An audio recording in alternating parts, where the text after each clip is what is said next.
Up to this point, I had never decided to cover a case based on a single quote that I read in a newspaper. Of his missing wife, who others described as kind, loving, and friends with everyone, Gilbert Hine said, quote, "She was a person who detests people." And then he added that she was the type who, quote, "Most enjoyed getting out into the woods so far you'd have to fly a kite to find her." That certainly doesn't sound like a man who had fond memories of his wife. A woman who disappeared one day, never to be heard from again. It's my opinion that Gilbert Hine knew from the jump that his wife didn't walk away to a better life. But I'm guessing he hoped everyone else would.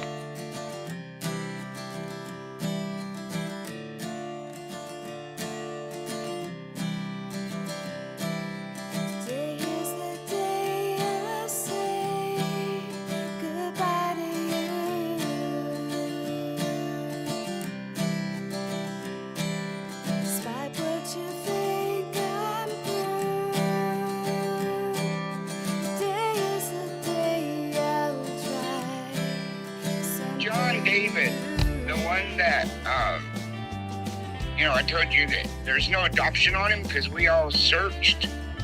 He was one of their foster kids, John David. What was his last name? John David Hine. He was supposed to have been adopted. Well, if he wasn't adopted, his name wouldn't have been Hine, would it? I was told by the sisters, they were older, they told me years later that my parents had come back out there to pick me up because Gilbert Hine was, he worked in the juvenile court system. Sisters say that he walked off into, we had orange groves back then, and walked off into the orange groves with the two of them, and that's the last she heard of them. I stopped going there when I was 14 because it was supposed to be, a court order that I visit on weekends. And when they got divorced, my mom and dad got divorced, and I stopped going at 14. And then I went back at 18, and my mom said, "Did Gilbert ever touch you?" And I said, "Yeah, why do you think I stopped coming here?" And no. He had a little card that he had from the Sarasota hospital where you can clearly see where someone had taken an eraser and scratched out a name, and he put my name on there with a birthday. So I don't even know. My birthday's probably not even right.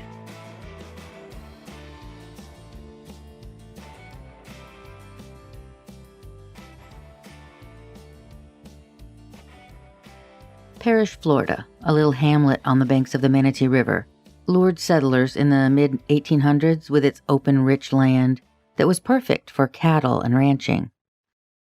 The area was also great for growing orange groves, which will yet again play a small part in this season's story.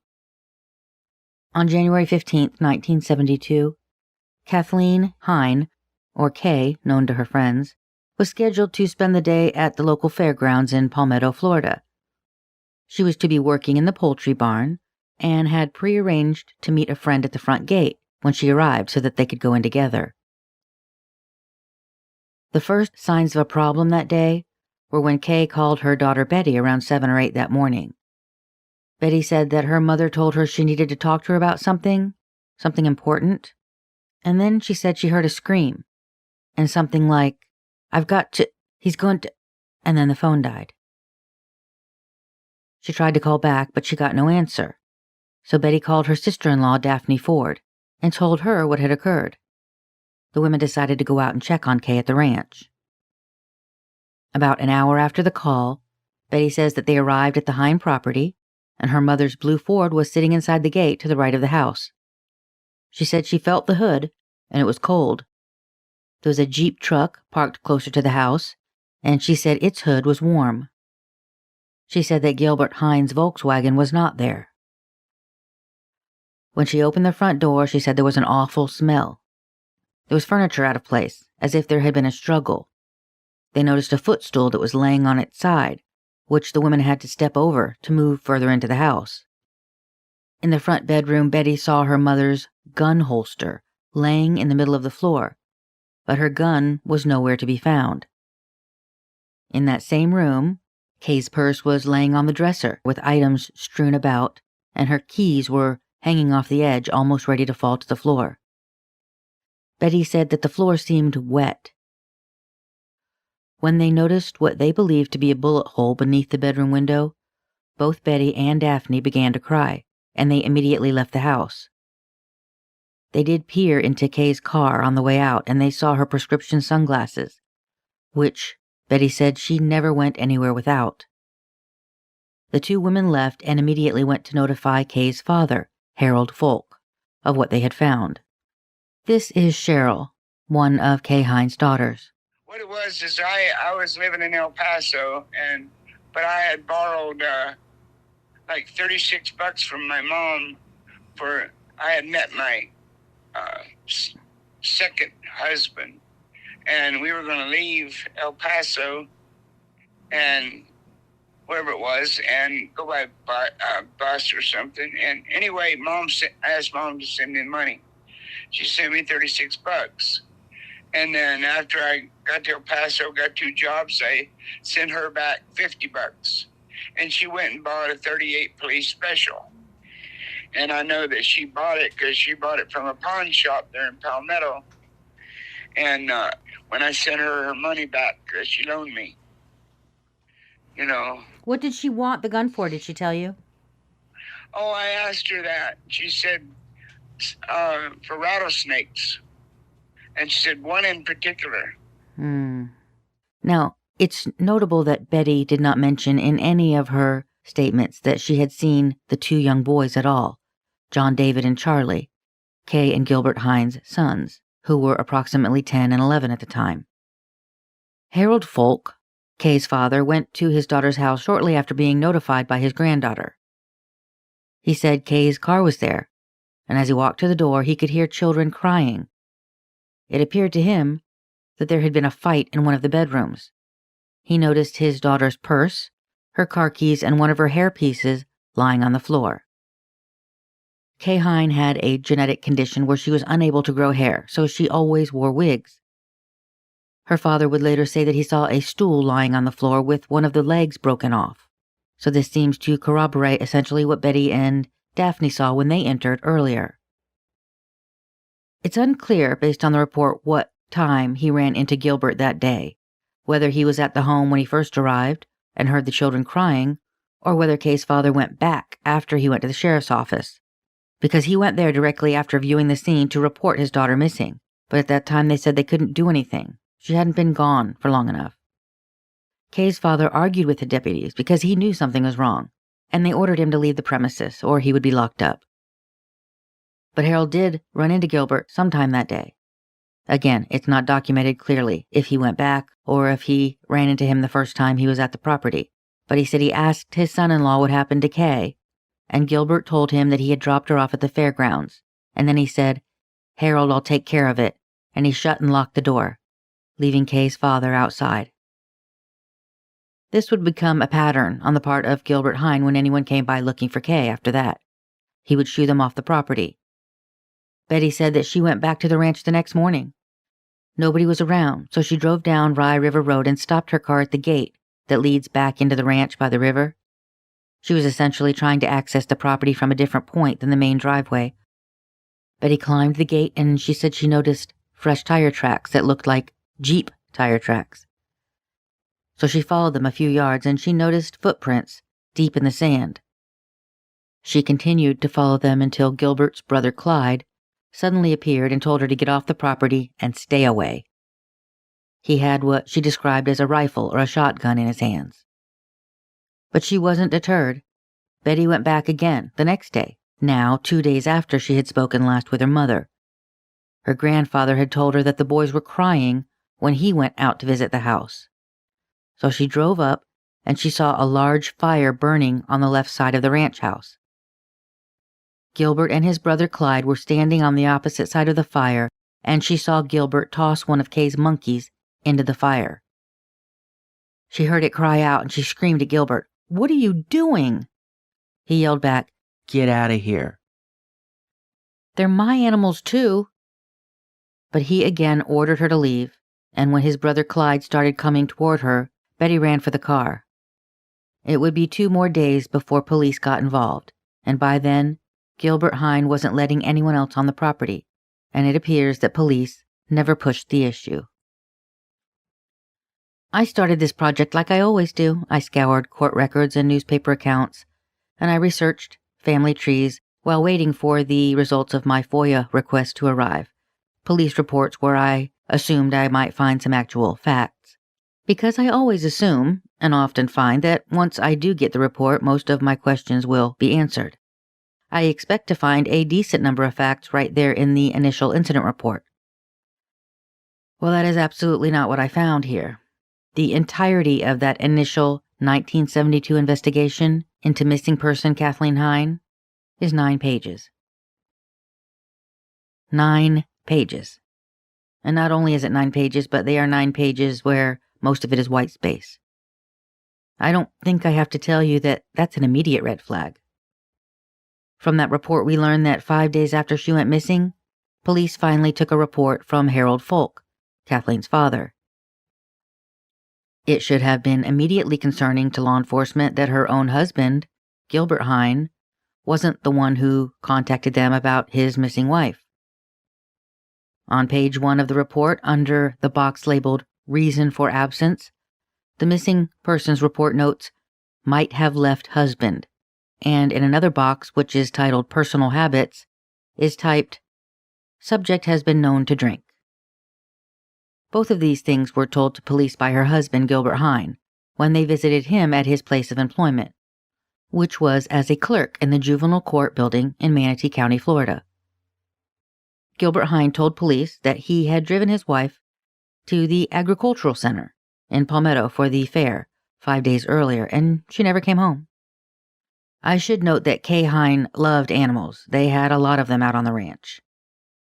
In one letter that Kay wrote to a friend in 1966, among the animals that she discussed having was a pet skunk.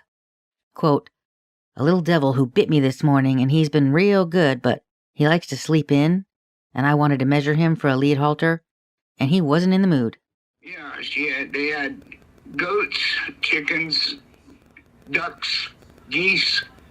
She even had what do you call them, birds that the big tail goes up and over. Peacocks?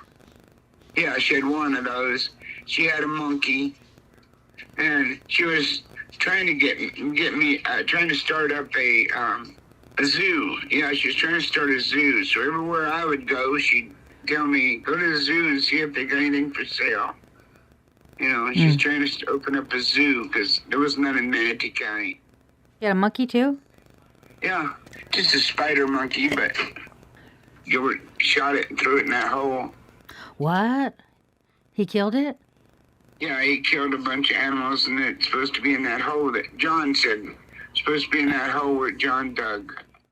Kay was active in the farming community. In fact, I tracked down a 1964 Bradenton Herald article that noted that she had been one of 6 people chosen to be farm census enumerators, meaning that they would each canvass a section of Manatee County farms for the 1964 agriculture census. Now, it didn't make any sense to anyone that she wouldn't show up to the fair as scheduled. She had been excited about it. And it certainly didn't make sense that she would leave their 2 young adopted sons, John and Charlie, ages 10 and 11, as well as all of her animals. She was the one that took care of those animals, she and the kids. That first time that police spoke to Gilbert at his office, his lackadaisical response was that maybe she was at her daughter's house. So police went to Betty's house, and obviously Kay wasn't there because Betty had been raising alarm bells for days since her mother went missing because of that disturbing phone call that she received that morning. As I read the report, I'm left to wonder what police did in the next 16 days, but it appears nothing.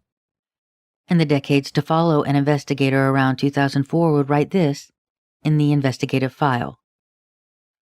During that era, investigators more or less took his word for it and failed to conduct any further investigation into her disappearance. Yeah, that's not something you want to hear when you're reading a police report. Mom called her and said, I need to talk to you. And then she screamed, and the phone went dead. So she went over there, drove over there, and the house was total wreck, like from fighting. Mm-hmm. You know, Well, did she call you and tell you this story right after it happened or years later? Or right was after it happened. Okay, so she did call you right after it happened and said, and she wasn't living there at the time, but was she living nearby? Yeah, she was living in Bradenton at Okay. the time. All right. And so I assume since she lived close, she interacted regularly with her mother and would have. The newspaper article says something about, let me see, the daughter Betty Jackson, who later changed her name to Deborah Dingledine, told investigators her mother called her the morning of the disappearance and was crying, saying that she had to talk to her. She was having a lot of trouble at home. She said, "God help me, he's going to kill me." Then the phone went dead, and then she, another woman, and Hine's father went out there immediately, but did not find her mother there. 16 days after the incident, Kay's daughter Betty showed up at the Manatee County Sheriff's Office, demanding to know what's been done about her missing mother. At that time, the person who would become the investigating officer in that 1972 case, Lieutenant Roy Little, told her that he didn't know anything about the case because it had come in while he was away. So he pulled out the incident report from records and read what could only have been at that point a page or two. Kay's daughter then gave the lieutenant information about where her mother might be. She had been told by someone, and apparently the investigator didn't bother to ask who, but Betty had been told that her mother was with a man by the name of Pat Duke, and they were holed up at a Holiday Inn in Joliet, Illinois. Room 207, to be specific. The next line reads as follows. I sent a teletype and received an answer stating that white female Kay Hine and white male Pat Duke checked into the Holiday Inn on January 16, 1972, and checked out 6 days later on the 22nd. So Lieutenant Little told Kay's daughter Betty this, and she said, "I don't believe you." I find it strange that this alleged teletype does not exist within that original 9-page file, given it was one of the very few things done from an investigative standpoint.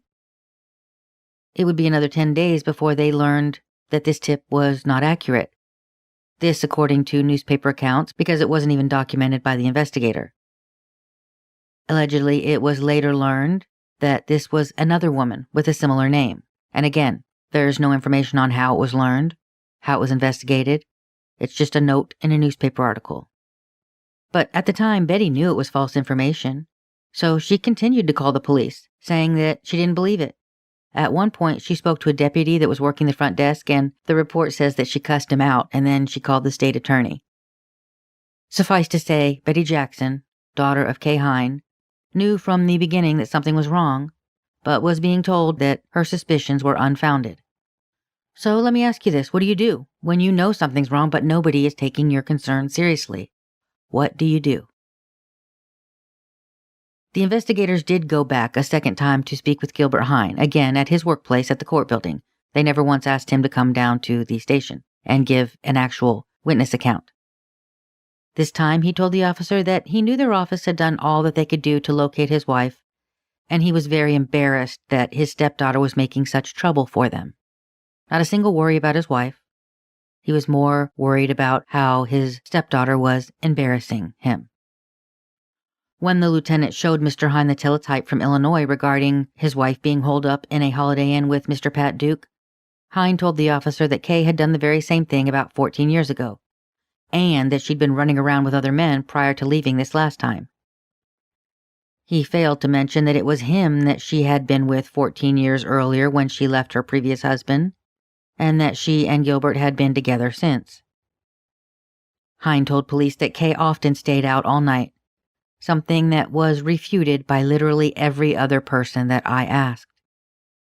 Mr. Hine then assured the lieutenant that if he thought anything was wrong, he would have been the first to complain, and he promised to contact them if he heard anything from her or about her.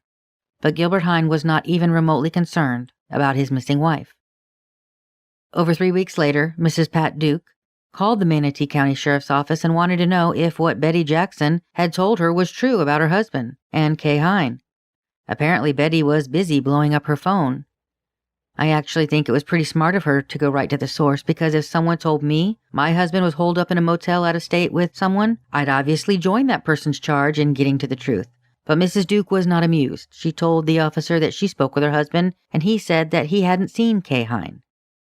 Lieutenant Little seemed to toss up his hands and shrug innocently, telling Mrs. Duke he didn't know anything about her husband and Miss Kay Hine. All he knew was what was on that teletype, the information that they had given him when he called the Holiday Inn. Mrs. Duke told the lieutenant that she was going to contact her lawyer and have him get in touch with Betty, since the woman wouldn't stop calling her. This tip would eventually be unfounded. 8 days later, exactly a month after Kay went missing, Lieutenant Little spoke with Kay Hine's adult son from a previous marriage.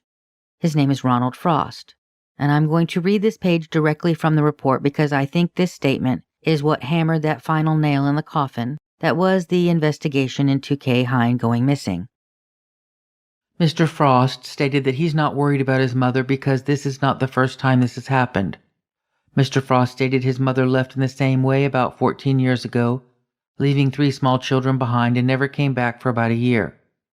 He also said the family tried to get Betty Jackson to quit coming out to Miss Hine's house and taking her off.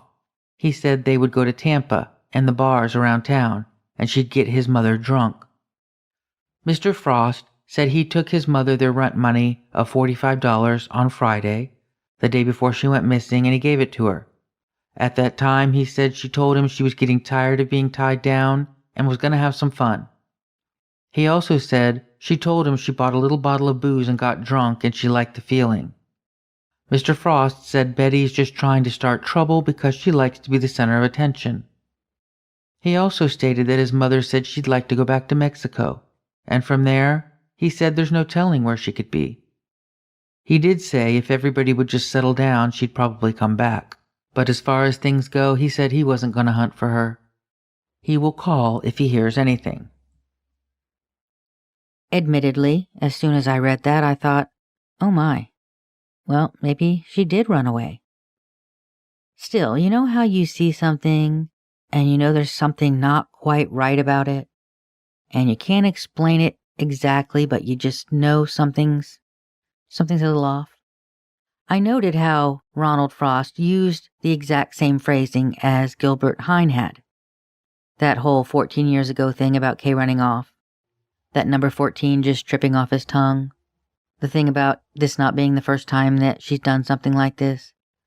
But I learned fairly soon after that Ronald Frost was living on property that was owned by the Hines, and he was paying rent directly to them. I'd later learn that fact played heavily into what he said to police that day, and what he didn't. But if you're an investigator and you're hearing this from the son of a woman that you're being told is a drinker and appears to be itching to run off, I imagine it would tend to lead your investigation in a certain direction. While I'd expect officers to have a bit more intellectual curiosity in the matter of an actual human being suddenly leaving without her car, her prescription glasses, or a single belonging, we also have to remember we're talking about 1972. For context, it wasn't until the Equal Credit Opportunity Act was passed in 1974 that women were even able to get credit cards in their own name. So, yeah, the idea that men investigating the disappearance of a woman whose husband had a respectable job in the county clerk's office would take his word for what had occurred is not all that surprising. They did go back one more time, a third time, to speak with Mr. Hine at the court building. And that's probably because Kay's daughter, Betty, was still riding their asses like Seabiscuit, with no sign of stopping in sight. Lieutenant Little brought his captain with him that time, and in that meeting they were interested in Kay's purse and glasses, because they had been told by Betty that they'd been left behind. Mind you, they didn't bother to go check that out themselves, they didn't document this in the report, they never went to search the house for said purse at all. They just went to ask Gilbert, hey, we're being told that the purse and glasses are still at your house, so what's up with that? Gilbert Hine told them that he hadn't seen her purse or glasses around the house, but he'd look for them when he got home. And then he immediately deflected back to saying that this wasn't the first time she had pulled this. About 14 years ago, she just up and left and came to Virginia where he was and stayed gone for a whole year while she was still married to her previous husband. He told the officers that when they returned to Florida together, she would hide to keep people she knew from seeing her. He said that she started running around with other men with her daughter Betty. To their credit, the investigator asked Gilbert how he felt about that, her running around with other men. And Gilbert told them they never fought about it. See, now my bullshit detector would have been on red alert at that point, but Gilbert insisted that he had told them all he could, and he had nothing more to add about his missing wife. He continued to maintain that he dropped his wife off at the fairgrounds, presumably without her purse and her prescription sunglasses.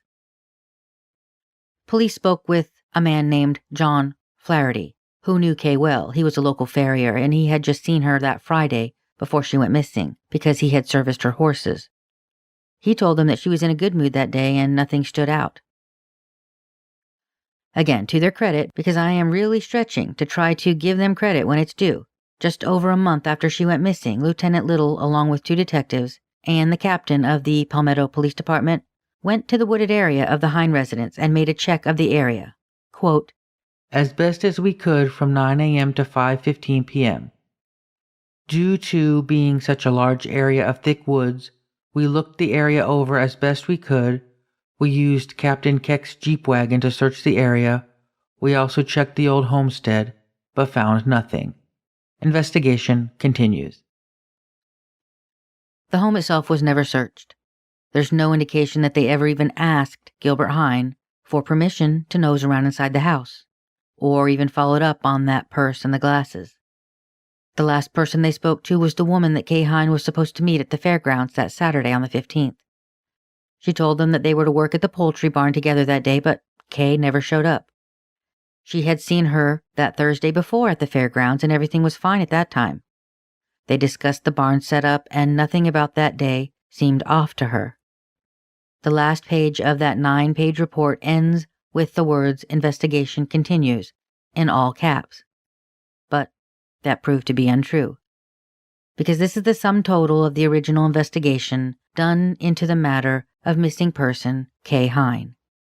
Did you live there up until you were 14, or just go to visit certain times of the year?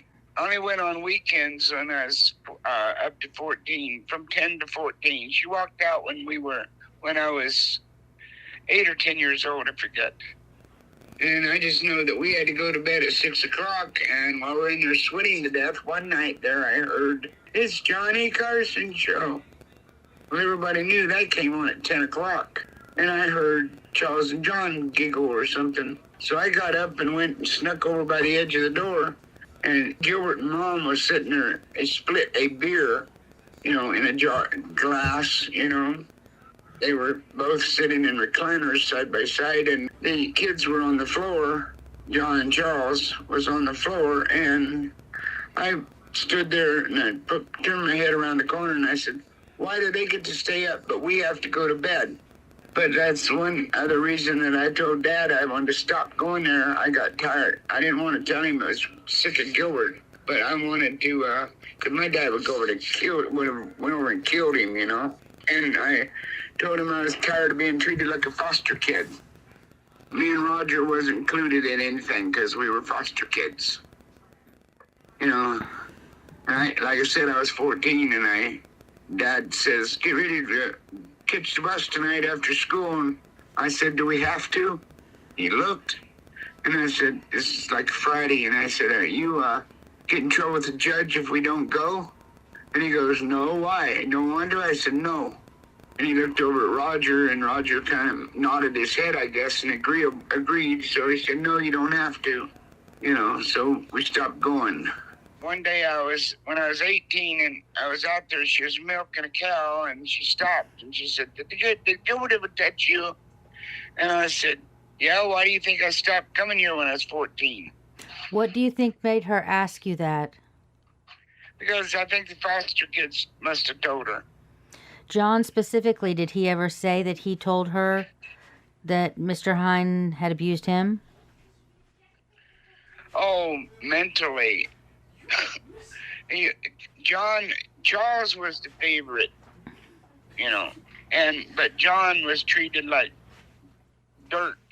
He said he told me to him and Mom both, Mom got every day, "I could kill you and get rid of your body and no one would ever find you." Gilbert told her every single day.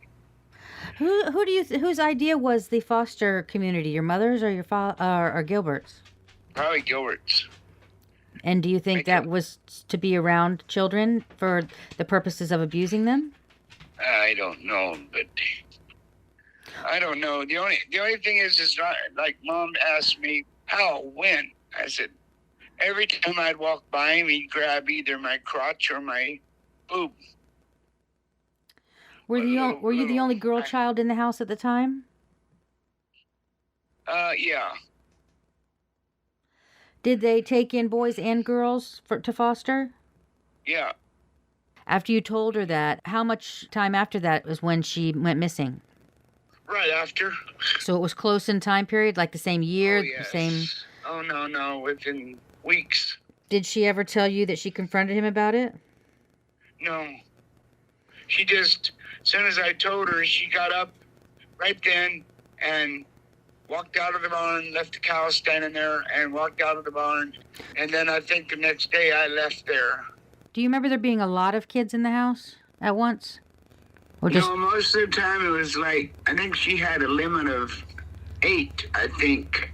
Okay. But like I said, that one weekend, it was, there was 32, 7 in diapers for her to tend to by herself. And Gilbert seemed like he didn't mind having all those kids around? No, he didn't have nothing to do with them. He didn't help at all around the... No.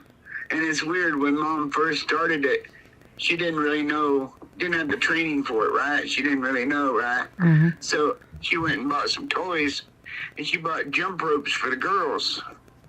You know, one day she was looking out the window while she was washing dishes, and there was a couple there called Danny and Diane. And Diane had, one of the kids, she had the rope around his neck, and she was dragging him all over the yard. And Mom ran out there and grabbed the rope up. That back then, the kids liked to jump rope, so, you know, she bought them jump ropes, not realizing that was wrong. Right, yeah. So you feel like she did a good job with the kids? She wanted to do that? It wasn't something that she resented or anything? She liked doing it? Yeah, she just liked doing home. Not work away. She liked doing whatever it was at home, and she was raised on a farm. But I went there. My husband was a trucker, and he took me there. And Gilbert happened to be at the house, and Gilbert opened up the trunk of her car, and that was another part that messed me up. All right, if she took off, which Gilbert was saying, then why did she leave her car, her purse, her pistol, her medicines, her all that stuff? And I saw her prescription sunglasses laying in the front seat of the car. And he opened the trunk, and there was a whole bunch of packed, neatly folded up clothes in the trunk. And I said, and he opened the trunk and showed me. And I said, what's all the clothes doing in her trunk? Well, I don't know. I guess she was planning a trip. Well, that's weird. I know. As I was digging into this, even now speaking with you, the things that are concerning to me is like what you're saying, basically. We've got a woman that went missing, and she and her husband were clearly having some issues. He may have been abusing some of these kids, and now we come to find out that at least on one occasion, they ended up basically stealing a kid from their family who now doesn't even know who his birth parents is. That's horrifying. No documentation on that one. No. That was just, Mom wanted the baby. His family came from Texas somewhere every summer and would come down and pick oranges. And he has like 3 other older brothers and sisters. He was 6 months old, and the boss man didn't want the baby out there in the orange grove. You know, the kids was all right. Mm-hmm. So she had to find some place to put the kids while they were working in the orange grove. And so somebody told the mother about my mom at a foster home. So my mom took the baby for, a few weeks while they were in the orange grove. And then she fell in love with him, and she wanted to keep him. So Gilbert went out there. They came to pick their kids up. And Gilbert went out there and pulled a big bully baloney with him and said, leave him here or I'll get the rest of your kids taken away from you. Oh my God. Yeah, and their kids were pick oranges, which helped them financially. The parents. So they basically stole this child. Yeah, Oh my God. definitely. Did he ever get back with his family? No, he never found them. Oh my God. Yeah. Did he live there at that time when she went missing? Yes. And what did he tell you about that day or when it occurred? Well, the last thing he told me, Gilbert forced him to dig a hole 6 feet by 6 feet by 6 feet, and that was in the backyard. And he knows exactly where the hole is. And he was supposedly to burn trash, but his actual name was Danny. And he had like 3 other siblings, brothers and sisters, older. But they had him in like a carrier out there in the orange grove when they picked oranges, and the boss man wouldn't allow him to keep the baby out there.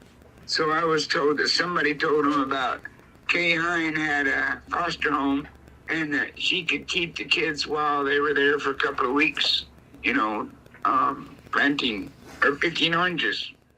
I'll say this. I don't think anything would have been done with this case at all in the later years, had it not been for Kay's 2 daughters, Cheryl and Betty. In May of 1988, investigators took a statement from Kay's daughter, Betty, and she signed an affidavit to the following information. She said that she believed her mother had been murdered by Gilbert Hine. She told them in 1971 she and her mother were at the CC bar in Palmetto, Florida, waiting for her sister-in-law, Daphne. And Kay said to her, "I'm going to tell you something, but don't ever let Gilbert know because he will kill you and me." A few years ago, Gilbert and his brother killed a person and made it look like an accident, something to do with Rye River. Betty informed police that she had already been told that story 3 years earlier by her grandmother. Betty said that she saw her mother 3 to 5 times a month and had regularly noticed bruises on her body, but when she would ask what happened, her mother would always say a horse kicked her, or she fell, or she would say that she didn't want to talk about it. Betty described one gruesome incident when she had been out at the ranch and was with her mother who was milking goats. Gilbert came out into the field and he got upset when a cow ran into him or something. He picked up a 2x4 and beat the cow with it. The next day her mother told her that they butchered and cleaned that cow, so they had some fresh meat for her if she wanted it. In another incident around 1971, she and her former husband were at the ranch, and Gilbert pulled out a gun and put it up against her husband's back and pulled the trigger. Gilbert told him, "The gun won't fire when you're leaning against it." Another day in 1971, Betty was out at the ranch and her mother and Gilbert were arguing. Her mother told Gilbert at that time that she wanted a divorce. She said he turned around slowly and he laughed and he said, "The only way you're leaving is in a pine box." Betty told investigators that at their final Christmas together, just about a month before she went missing, Kay took her outside and told her she had put money down on a facelift, and she didn't want anyone to know. She wanted Betty to drive her to St. Petersburg for the surgery. Kay told her that she really did love Gilbert, but she couldn't live this way. He was running around on her and doing other things. Kay told her if the facelift didn't help, then she was going to find a way to get out of there in one piece.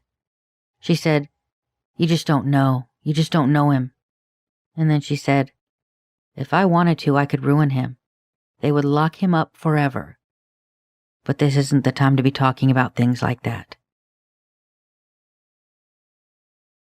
Over the years, Harold Folk, Kay's father, told multiple people that after his daughter disappeared, the little boys, John and Charlie, told him that they heard Gilbert and Kay arguing, and they came out of their room off the kitchen and they saw Gilbert throw a goat hair-covered footstool toward the front bedroom by the bathroom, but they didn't know if the stool hit her. Now keep in mind those boys were around 10 and 11 at the time, and no member of law enforcement ever questioned them about what happened that day that Kay went missing. It would be decades before anyone in law enforcement asked John David to recount what happened that day, and there wasn't a single statement in the report from his brother Charlie. After many years, John David would begin to remember, and he would give details about what he recalled. You'll hear from him in the next episode, because he graciously agreed to speak with me. Kay's daughters would continue for years to gather information and evidence. They pieced together what they thought might have happened based on what the children had said and what Betty and her father had seen in the home that day. What they thought happened went something like this. They believed Gilbert may have caught Kay on the phone with Betty and knocked the phone out of her hand, and then returned the receiver to its cradle. They then believed Kay ran for the bedroom in fear to grab her pistol, and Gilbert saw her with the gun, and either tossed the footstool at her or threatened to do so. Betty said that she had seen the gun holster laying on Kay's bed, but the gun was nowhere in sight. There was also that bullet hole near the bedroom window that Cheryl said looked to have been shot from the area of the bedroom door.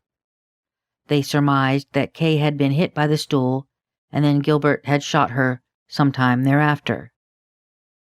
In one supplemental outlining one of the many calls that the investigator had with Kay's daughter Cheryl, she was concerned that the bullet hole had not been looked at by law enforcement ever to that point, because the current tenant who had let Cheryl come into the house and look around the property was about to move in a few weeks.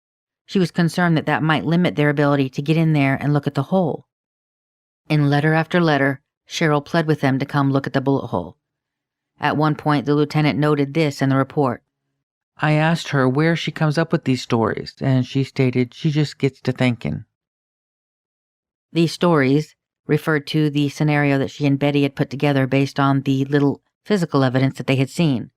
The bullet hole, the broken stool, the house in disarray, the missing gun with its holster on the bed, their mother's car still parked in the front of the house, and her prescription sunglasses on the seat.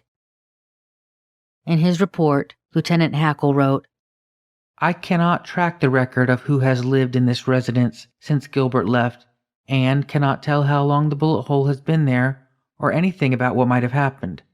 I will try to get pictures of the bullet hole just in case, for the peace of mind of Cheryl. You know, his assertion that he could not track who lived in that home is not accurate.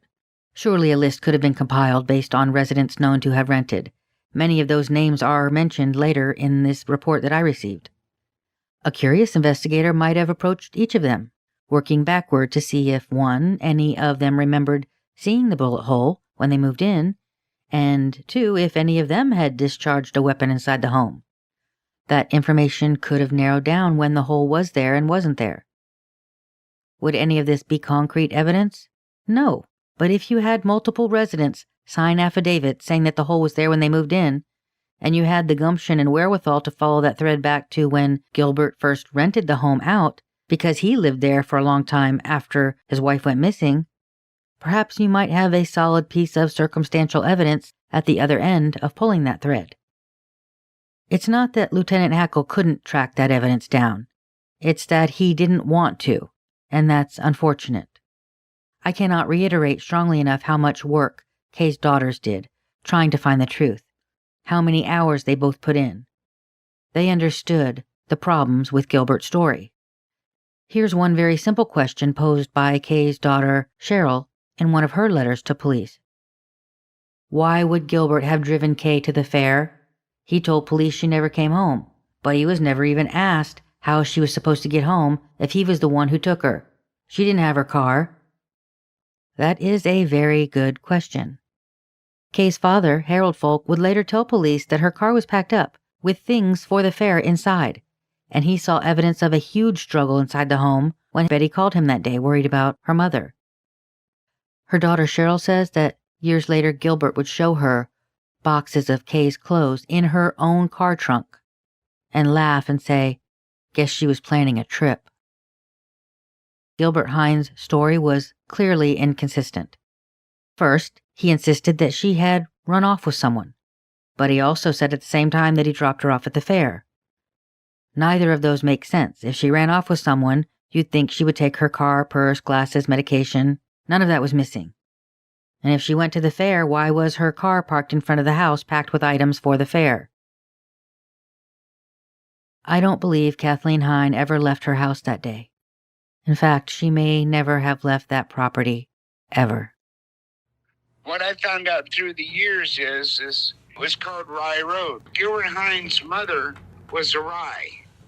Oh. And lived right up the road from them toward the river. And the Rye owned all that land on both sides, all the way to the river.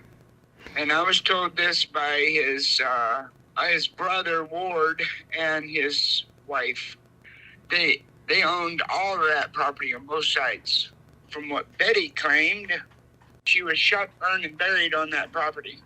And it's obvious she was shot in the house because there's a bullet hole in the wall below the window. I saw it.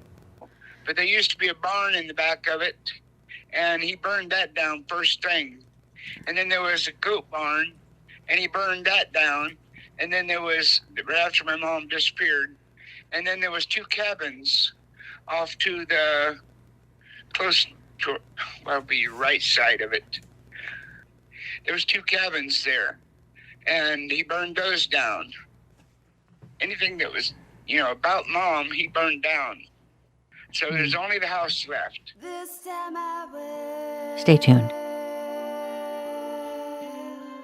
Original music this season by Lauren Marie and Tom Lively of the Houston-based duo Million Stars Missing.